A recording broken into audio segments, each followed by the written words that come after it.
नमस्कार दोस्तों, स्वागत है आप सभी लोगों का एक बार फिर से।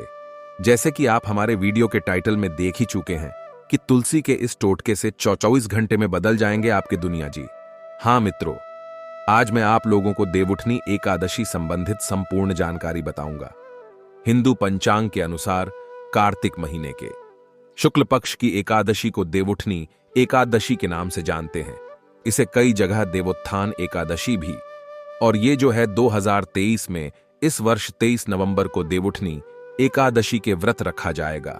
और इस दिन भगवान श्री हरि भगवान विष्णु जी की हम सब पूजा करते हैं। और धार्मिक मान्यता है कि एकादशी की तिथि को सच्ची श्रद्धा और भक्ति भाव से भगवान विष्णु जी की पूजन करने से, उपासना करने से साधक के सभी प्रकार की मनोकामना पूर्ण होती है। सनातन धर्म में निहित है कि देवउठनी एकादशी को भगवान विष्णु जी अपने योग निद्रा से जागृत होते हैं, अर्थात योग निद्रा से जागते हैं। और इससे पूर्व 4 महीने अर्थात चातुर्मास के दिन में भगवान जो विष्णु जी क्षीर सागर में सोते हैं। तो यह भी कहा जाता है कि इस दौरान जैसे कि भगवान विष्णु जी देवशयनी एकादशी के दिन सोते हैं, तो 4 महीने तक कोई भी मांगलिक कार्य नहीं किए जाते। 4 महीने तक जो सृष्टि का कार्यभार होते हैं भगवान शंकर जी संभालने का काम करते हैं। लेकिन देवउठनी एकादशी के बाद है सभी मंगल कार्य शुरू हो जाते हैं। भगवान विष्णु जी योग निद्रा से उठ जाते हैं। देवउठनी एकादशी से जैसे कि शादी है, सगाई है, जितनी भी मांगलिक कार्य कहे जाते हैं ये सब शुभारंभ हो जाते हैं, आरंभ हो जाते हैं। आसान शब्दों में कहा जाए तो मांगलिक कार्य जितने भी होते हैं देवउठनी एकादशी से शुरू हो जाते हैं। तो आज के जो हमारे वीडियो विषय है बहुत ही सुंदर है। आज मैं आप लोगों को एकादशी संबंधित संपूर्ण जानकारी बताऊंगा। साथ ही इस वीडियो में मैं आप लोगों को बताऊंगा कि देवउठनी एकादशी के दिन हमें क्या करना चाहिए जिससे हमारे आध्यात्म उन्नति हो। अध्यात्म उन्नति के साथ साथ हमें मोक्ष की प्राप्ति हो। मृत्यु के बाद व्यक्ति को मोक्ष ही चाहिए। साथ ही इस वीडियो में मैं आप लोगों को बताऊंगा कि देवउठनी एकादशी के दिन तुलसी मैया में कौन सी ऐसी चीज चढ़ाने से 24 घंटे के भीतर में हमारे मनोकामना पूर्ण हो जाए। तो यह वीडियो ध्यान से देखिएगा। देखिए, प्राचीन ज्ञान चैनल का मकसद है जनहित एवं जन कल्याण करना।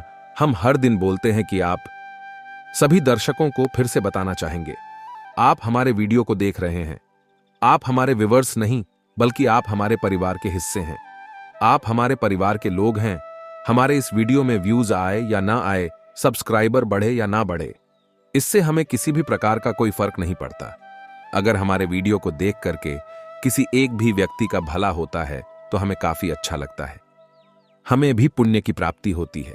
हमें भी ऐसा लगता है कि आज YouTube में आकर के जो जानकारी दे रहे हैं वो जानकारी सार्थक हुआ। आइए इस वीडियो में जानते हैं देवउठनी एकादशी की तिथि।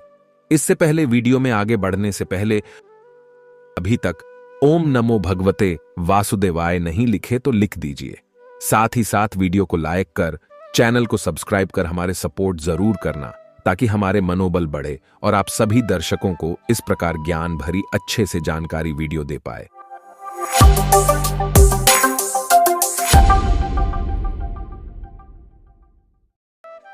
देवउठनी एकादशी की तिथि गुरुवार 22 नवंबर को रात्रि में 11:30 में शुरू हो जाएगा, जो कि अगले दिन 23 नवंबर को रात 9:03 में समाप्त होगा। साधक 23 नवंबर को भगवान विष्णु जी की पूजा उपासना कर सकते हैं, एकादशी की व्रत रख सकते हैं। 24 नवंबर को सुबह 6 बजे से 8:13 में इनका पारण आप कर सकते हैं। देवउठनी एकादशी की पूजन विधि ध्यान से सुनिए तो 10वीं के दिन से आपको लहसुन प्याज समेत जितने भी तामसिक भोजन होता है सबका त्याग कर देना चाहिए। अगले दिन यानी कि एकादशी को ब्रह्म मुहूर्त में आपको उठना चाहिए।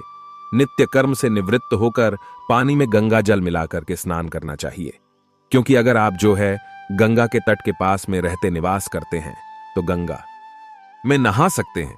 लेकिन अगर गंगा के पास में नहीं है तो कोई पवित्र नदी में स्नान कर सकते हैं। पवित्र नदी आसपास में नहीं बह रहे हैं तो गंगा मैया की कुछ बूंदें डाल करके नहाने के पानी में डाल करके स्नान कर सकते हैं। इसके पश्चात आचमन करके व्रत का संकल्प ले सकते हैं। अब सूर्य देव को जल आपको अर्घ्य देना है या फिर भगवान श्री हरि विष्णु जी की पूजन में आपको फल, फूल, पुष्प, धूप, दीप, कपूर, बाती, पीले मिष्ठान आदि से भगवान विष्णु जी की आरती करना है और अंत में आरती अर्चना करने के बाद दिन भर आपको उपवास रखना है। संध्या काल में फिर से आरती अर्चना करने के पश्चात आपको फलाहार करना है। दिन में एक बार फल और जल ग्रहण कर सकते हैं। 26 नवंबर को नित्य दिनों की तरह आपको पूजन उपासना करके पारण करना है। इसके बाद ब्राह्मणों को जरूरतमंद जितने भी लोग हैं, आप उन्हें अन्न दान कर सकते हैं, सामर्थ्य अनुसार दे सकते हैं।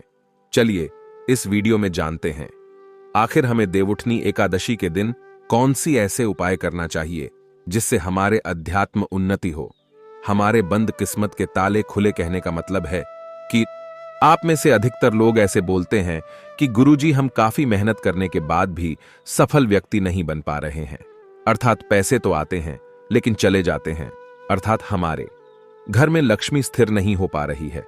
और अधिकतर ये सभी के साथ में होता है। लक्ष्मी को स्थिर रखने के लिए हमारे धर्मशास्त्रों में अनेक उपाय बताए हैं। यह भी कहा जाता है जहां पे भगवान विष्णु जी की पूजन किया जाए, उपासना किया जाए, वहां पे माता लक्ष्मी स्वतः खींचे चले आते हैं। जहां पर विष्णु है अर्थात धर्म है, वहां पे लक्ष्मी खींचे चले आते हैं। जहां धर्म है वहां धर्म है। तो चलिए इस वीडियो में जानते हैं कि किस प्रकार से हम अपने घर के लक्ष्मी को स्थायी कर सकते हैं, अर्थात धन दौलत को स्थायी बना सकते हैं। साथ ही साथ इस वीडियो में बताऊंगा रोजगार के साधन किस प्रकार से, अगर आप बेरोजगार हैं तो आपको रोजगार की प्राप्ति होगा।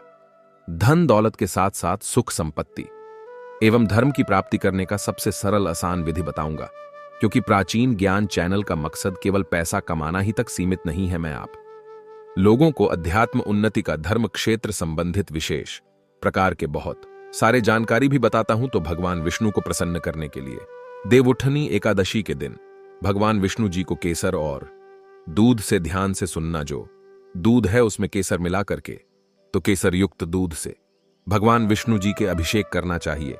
ऐसा करने से व्यक्ति के सभी प्रकार के मनोकामना की पूर्ति होती है। इससे भगवान विष्णु प्रसन्न होते हैं। ये जो उपाय है ये शास्त्रों में लिखित उपाय है। ये उपाय बहुत ही प्रभावी कहे गए हैं। कोई भी विशेष प्रकार के मनोकामना हो और वह मनोकामना आपके लंबे समय से पूर्ण नहीं हो पा रहे हैं, तो ये उपाय करने से वह मनोकामना शीघ्र पूर्ण हो जाते हैं।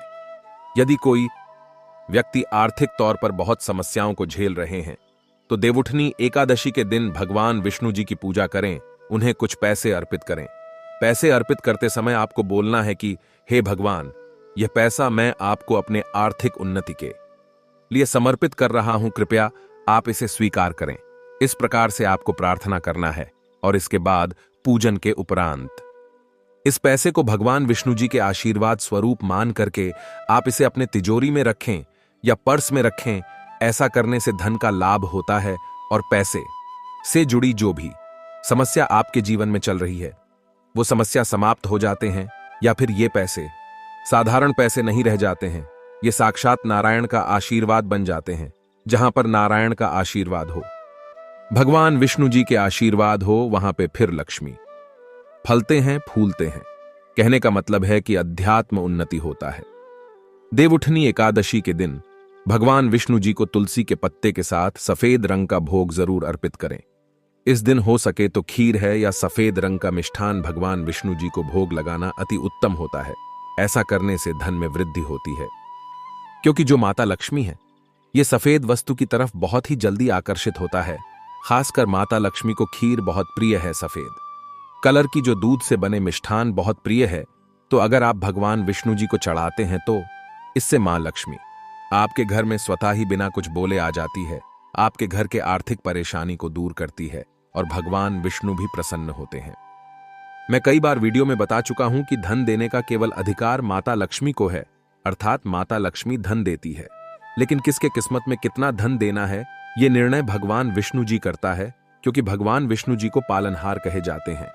संसार के जितने भी जीव जंतु है सबका पालन करने का दायित्व रखा है भगवान विष्णु जी। तो भगवान विष्णु जी किसके कर्म में कितना धन देना यह निर्णय करता है।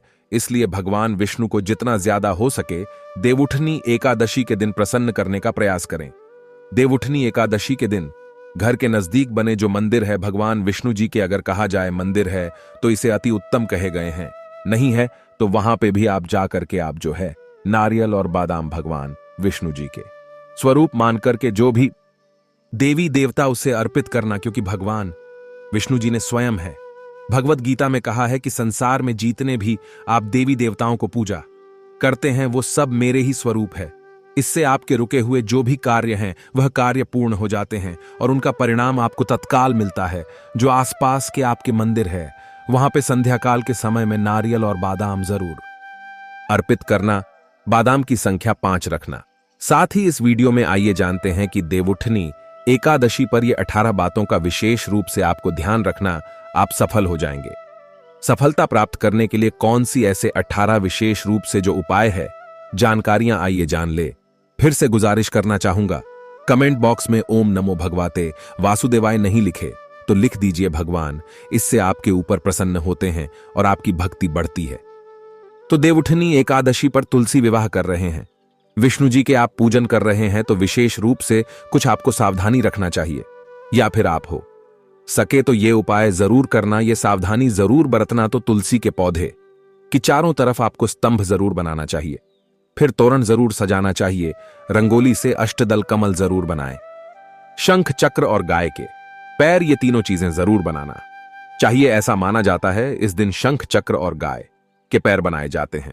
तो ऐसे घर में भगवान नारायण तथा माता लक्ष्मी स्थायी रूप से वास करती हैं। इनके दिव्य शक्तियां सूक्ष्म रूप में आपके घर में वास करती हैं। तुलसी के साथ आंवले का गमला इस दिन जरूर लगाना। तुलसी के साथ साथ आंवले का भी पूजा जरूर करना, क्योंकि आंवले को विष्णु जी के अर्थात नारायण जी के स्वरूप कह गए हैं और तुलसी माता को लक्ष्मी के स्वरूप कहे गए हैं। जिस प्रकार नारायण के बिना तुलसी अधूरी, उसी प्रकार तुलसी के बिना नारायण भी अधूरी है।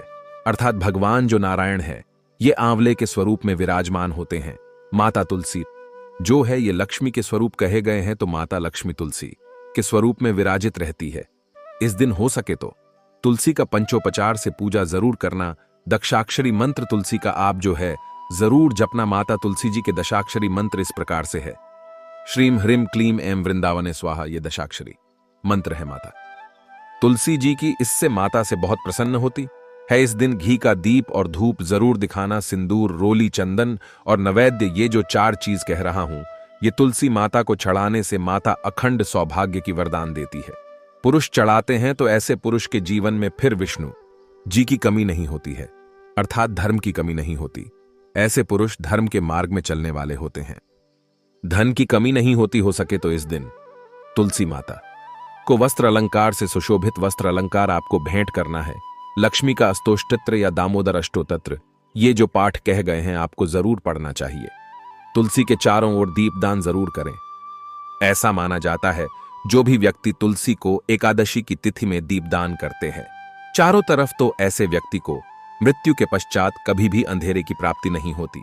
कहने का मतलब है कि जो आप दीपदान करते हैं वह दीप प्रकाशित होते हुए आपके जीव आत्मा को स्वर्ग तक पहुंचाने में मदद करती है। हो सके तो इस दिन दीपदान जरूर करें, और दीपदान करने से हमारे पूर्वजों के आत्मा को भी शांति मिलते हैं। जो हमारे पूर्वज किसी कारणवश नरक में भोग रहे हैं, किसी कारणवश उन्हें स्वर्ग की प्राप्ति नहीं हो रहा है, तो दीपदान करने से उन्हें स्वर्ग की प्राप्ति होता है। एकादशी के दिन श्री हरि भगवान विष्णु जी को तुलसी जरूर चढ़ाना चाहिए। ऐसा माना जाता है इस दिन एक तुलसी के पत्ते चढ़ाने से 10,000 गोदान के बराबर पुण्य की प्राप्ति होता है। भगवान नारायण को इस दिन केवल एक तुलसी के पत्ते चढ़ाने से 10,000 गोदान के बराबर फल की प्राप्ति होता है। लेकिन आज के दिन जान लीजिए, अर्थात एकादशी के दिन, देवउठनी एकादशी के दिन तुलसी के पत्ते नहीं तोड़े जाते।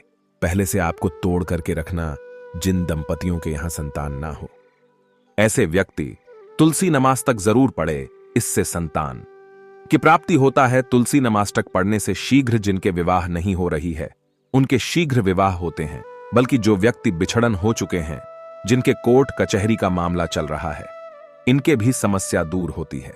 नए घर में तुलसी का पौधा इस दिन लगाने से श्री हरि भगवान विष्णु जी बहुत प्रसन्न होते हैं और ऐसे घर में सभी प्रकार के मांगलिक चीज प्रदान करते हैं। नौकरी पाने के लिए, कारोबार में तरक्की के लिए, या फिर हो सके तो अपने जीवन में उन्नति के लिए तो तुलसी का पौधा पीले कपड़े में बांधकर आप ऑफिस या दुकान में जरूर रखना। इससे आपको कारोबार में, नौकरी में प्रमोशन मिलेगा। आपको हर कार्य में तरक्की मिलेंगे। आप अपने घर में भी ये कार्य कर सकते हैं। तो आशा करता हूं कि देवउठनी एकादशी संबंधित संपूर्ण जानकारी इस वीडियो में बताया हूं, वह जानकारी आपके जीवन में मंगलमय एवं कल्याणकारी साबित होंगे। तो इस वीडियो को लाइक कर चैनल को सब्सक्राइब जरूर करना और जनहित एवं जन कल्याण के लिए इसे आगे जरूर शेयर करना। हो सकते हैं आपके जैसे किसी के लिए अमृत जैसे हो जाए वीडियो देखने के लिए। धन्यवाद दर्शकों, नमस्कार।